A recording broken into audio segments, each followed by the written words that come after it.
want fair trade. Kita minta yang adil dong. You boleh jual produk kamu yang mahal-mahal, saya mau jual pisang nggak boleh. Saya bilang Indonesia ini 280 juta. Kita bukan anak kecil lagi. Iya kan? Begitu dia katakan pidatonya yang berapi-api, langsung saya berdiri. Ini yang saya tunggu. Wah. Ini sudah yang saya tunggu ini. Ini yang saya sudah tunggu, pidato dari Pak Prabowo, guys. UMR itu apa, guys? UMR. Ini. Untuk hidup layak. Kita Ya. tidak mau jadi bangsa UMR terus. Apa itu, guys? Yang melihat Indonesia gelap itu siapa? Indonesia gelap. Siapa? Saudara-saudara, Ya. berapa hari yang lalu Guys, dulu banyak yang remehin Indonesia, tapi sekarang jangan salah, negara-negara besar udah mulai panik lihat Indonesia berkembang secepat ini. Bahkan Pak Prabowo bilang Indonesia nggak boleh jadi negara lemah lagi, harus kuat, harus maju, dan harus jadi pemain utama di dunia. Gimana Indonesia bisa secepat ini? Yuk kita semak video ini.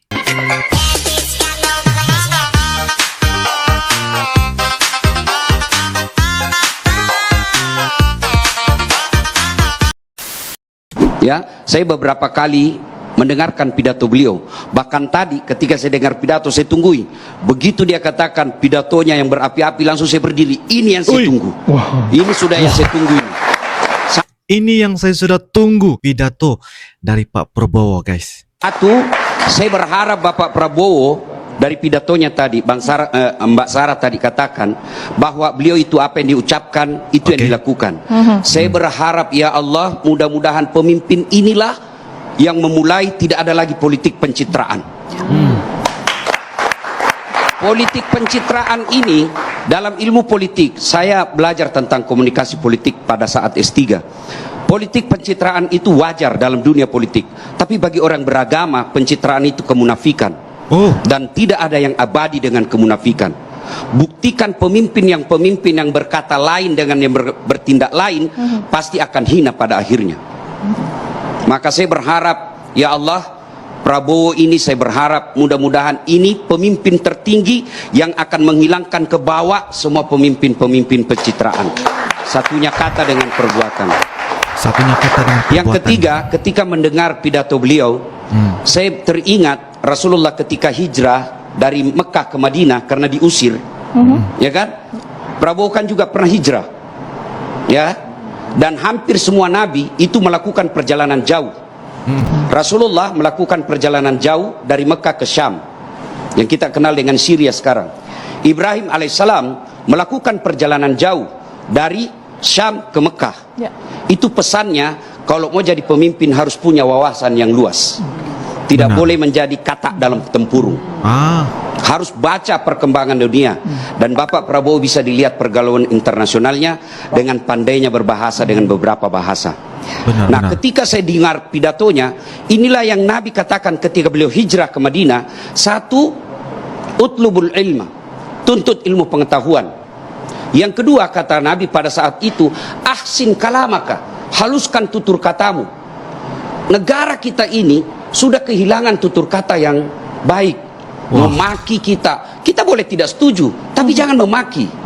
Coba ketika kita berjamaah, imam boleh diprotes, imam boleh ketika dia salah, kita tidak boleh ikuti yang salah, tapi ada aturan mainnya. Ketika imam mestinya ruku, dia sujud, saya harus luruskan, tapi tidak semua harus teriak, ada aturan mainnya. Imamnya di sini, yang belakang sebelah kanan itu harus ngomong. Siapa kalau dalam struktur negara, anggota DPR, jangan kau diam. Caranya menegur kalau berjamaah tidak dikatakan, "Oh imam salah kau." Tidak dipukul pantatnya, "Oh imam keliru kau." Tidak, tapi apa yang diucapkan? Subhanallah, Maha suci Allah. Itu pendidikan moral dari agama.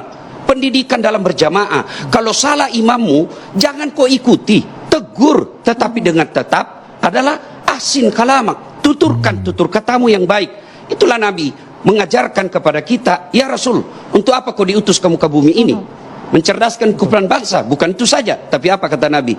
Liutammimal makarimil akhlak, memperbaiki akhlak manusia.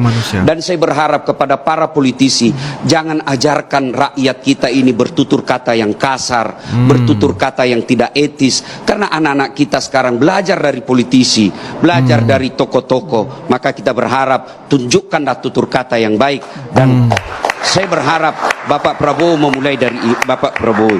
Kemudian setelah lihat pidato, andai saja saya boleh, mudah-mudahan Mbak Sarah bisa sampaikan ke beliau, itu Rasulullah pernah mengingatkan, kalau mau tegak ini negara ada 4 hal yang harus diperhatikan. Kalau kita masih percaya agama, dan itu tidak ada pilihan, kita harus percaya agama. Kenapa? Kita sudah bikin ikrar Pancasila.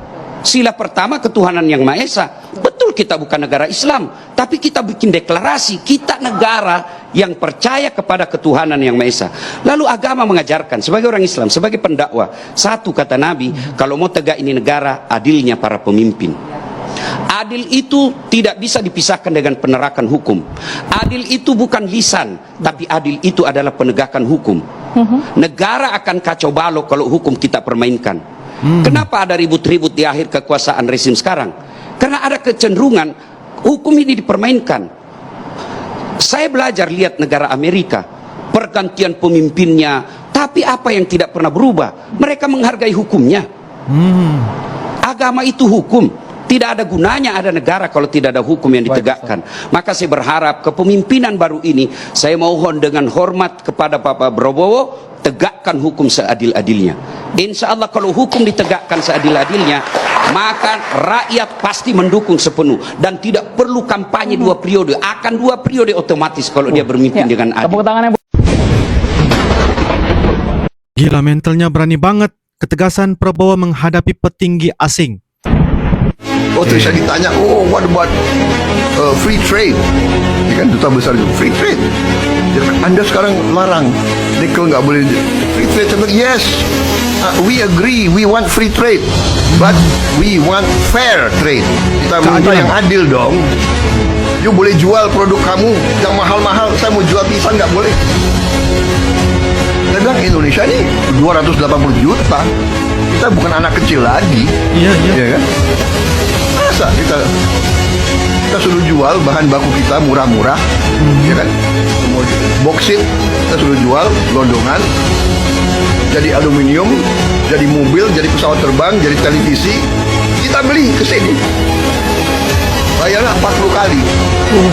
Mahal. Enggak, sekarang bikin pabrik di Indonesia. Kita butuh lapangan kerja. Anak-anak kita punya hak untuk hidup layak. Kita tidak mau jadi bangsa UMR terus. Wah, UMR. Ya. UMR itu apa, guys? UMR. Nih. Untuk hidup layak. Kita Ya. tidak mau jadi bangsa UMR terus. Apa itu, guys? Hati-hati. Presiden Prabowo kita paling anti korupsi. Udahlah, jangan coba-coba, jangan main-main lah. Hancur kau. Bakal terjadi nggak itu?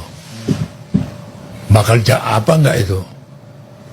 Gila, zaman Prabowo gini masih berani kau. Wah, hebat betul loh. Siapa backing kau? Masih berani kau main-main di anggaran. Masih berani kau markup. Masih berani kau manipulasi kredit. Budaya itu, Pak. Kau pikir siapa sekarang presidennya? Prabowo. Bukan yang zaman seperti sebelum Prabowo. Mulyono. Bukan itu. Yang belum selesai makan, teruskan. Saya akan bicara sela-sela saudara makan. Saya ucapkan terima kasih atas kehadiran saudara sekalian. Inisiatif ini adalah saya sambut sangat baik. Maksud dan tujuan acara-acara seperti ini adalah untuk menimbulkan saling mengenal dan saling kerjasama. Saudara-saudara sekalian, saya sampaikan dan saya tegaskan kembali, kita sudah menjadi pejabat negara, kita semuanya wali kota, wakil wali kota, bupati, wakil bupati, gubernur, wakil gubernur, kita semua dipilih rakyat, kita abdi rakyat, kita pelayan rakyat, kita pemimpin rakyat. Kita berasal dari latar belakang yang berbeda-beda, daerah yang berbeda-beda, dengan bahasa yang berbeda-beda, Benar. bahasa daerah, adat istiadat yang berbeda-beda, Benar. suku yang berbeda-beda, kelompok etnis yang berbeda-beda, agama yang berbeda-beda. Tapi kita sudah menjadi satu. Kita sudah menjadi satu keluarga besar Nusantara, keluarga besar Indonesia. Mantap sekali pidato Pak Prabowo. Bikin merinding juga ya mendengar. Wah, Bukan kita yang menentukan kita Oke. lahir dari rahim yang mana. Bukan kita yang tentukan kita lahir di darah mana, suku mana. Bukan kita, tapi yang Maha Kuasa yang menentukan. Itu Benar. yang kita hadapi. Benar. Takdir kita. Kita telah ditakdirkan menjadi satu bangsa, Menjadi satu nusa. bangsa. Kita sudah menjadi satu bangsa Indonesia. wah. Yang melihat Indonesia gelap itu siapa? Indonesia gelap. Siapa? Saudara-saudara, Iya. beberapa hari yang lalu, ya ada suatu Apa ya? prediksi Oke. ekonomi dan statistik tahun China akan nomor 1 di tahun 2050, 50. Oke. India nomor 3, Indonesia nomor 4. Wah. Indonesia nomor 4. 2050, Aha. 25 tahun akan datang kan? Oke. Insya Allah saya umurnya 98.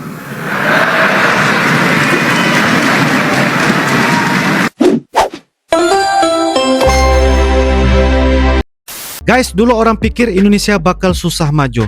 Sekarang bom terus guys. Indonesia udah masuk daftar 20 ekonomi terbesar di dunia. Pak Prabowo tegas, ekonomi harus mandiri, nggak boleh tergantung ya sama negara lain. Buktinya investasi asing makin deras, industri lokal makin kuat, dan proyek-proyek besar terus digenjot. Negara-negara besar yang dulu ngeremehin sekarang mulai waspada. Dulu orang luar datang ke Indonesia mungkin ngeluh macet, transportasi ribet. Tapi sekarang lihat aja jalan tol, pelabuhan bandara, kereta cepat, semua makin gila-gilaan ya. Pak Prabowo nggak main-main guys. Soal ini beliau dukung penuh pembangunan infrastruktur biar Indonesia makin modern dan siap bersaing. Negara-negara lain mulai melirik guys, bahkan iri lihat perkembangan Indonesia yang secepat ini. Nggak cuma ekonomi dan infrastruktur, tapi Indonesia juga makin melek teknologi. Startup unicorn bermunculan, AI, blockchain, industri digital makin berkembang guys. Pak Prabowo bahkan bilang pertahanan dan teknologi itu kunci buat jadi negara besar. Makanya militer diperkuat, teknologi pertahanan di-upgrade, dan Indonesia siap jadi kekuatan baru di dunia. Negara-negara lain sekarang mulai segan terhadap Indonesia. Jadi guys, kalau dulu Indonesia diremehin, sekarang lupakan ya. Ekonomi gila-gilaan, infrastruktur kelas dunia, teknologi dan pertahanan makin kuat. Pak Prabowo udah kasih signal jelas ya, Indonesia nggak boleh jadi negara kecil lagi. Negara-negara besar yang dulu santai sekarang mulai panas dingin ya. Wah, gimana menurut kalian? Kalau ada info tambahan atau pendapat lain, langsung aja tulis di kolom komentar ya guys. Insyaallah kita akan bisa ketemu lagi di video-video akan datang. Sampai jumpa lagi. I love you Indonesia, I love you Malaysia. Assalamualaikum warahmatullahi wabarakatuh. Dadah.